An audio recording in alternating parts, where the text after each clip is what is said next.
Mount Abu में अब कांच की बोतलों में बियर नहीं मिलेगी, सिर्फ बियर के कैन ही मिलेंगे।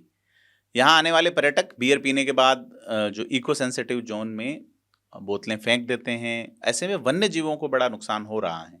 इसको देखते हुए आबकारी विभाग ने आदेश जारी किए हैं और यह जो कार्रवाई हुई है वो डीएफओ माउंट आबू नंदलाल प्रजापत ने सिरोही के आबकारी अधिकारी को एक पत्र भेज के बताया कि वाइल्ड लाइफ सेंचुरी में पैंथर, भालू, जंगली बिल्ली और अन्य वन्य जीव हैं।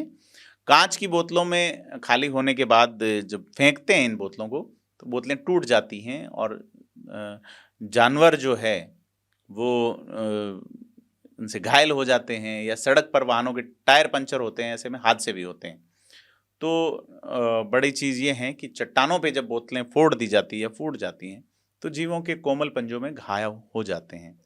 इस लेटर को गंभीरता से लेते हुए जिला आबकारी अधिकारी ने एक आदेश जारी किया और माउंट आबू में बियर की कांच की बोतलों पर पूरी तरह से पाबंदी लगा के कहा यहाँ सिर्फ कैन ही बिकेंगे। अब बड़ी चीज़ ये है कि यहाँ 100 करोड़ के आसपास की शराब बिकती है माउंट आबू में सालाना, और कुल 8 दुकानें संचालित हैं, जिनमें से 6 ठेकेदारों के पास हैं और 2 आरटीडीसी के पास। 2 दुकानें फिलहाल बंद हैं।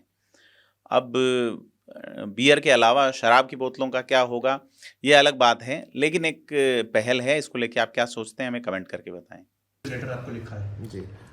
इस संबंध में हमें उप वन संरक्षक से एक लेटर प्राप्त हुआ है, जिसमें इसके संबंध में कहा गया है कि माउंट पे कांच की बोतलों से काफ़ी कचरा फैलता है, पर्यावरण को नुकसान पहुंच रहा है। इस संबंध में आरएसबीसीएल डिपोज आबू रोड और सिरोही को हमने पाबंद किया है कि जो हमारी रिटेल ऑफ शॉप्स हैं वहाँ पे बियर की सप्लाई केन में ही की जाए, ताकि पर्यावरण को नुकसान ना हो। इस बात को हम इंश्योर करेंगे कि वहाँ पे केन की सप्लाई रहे।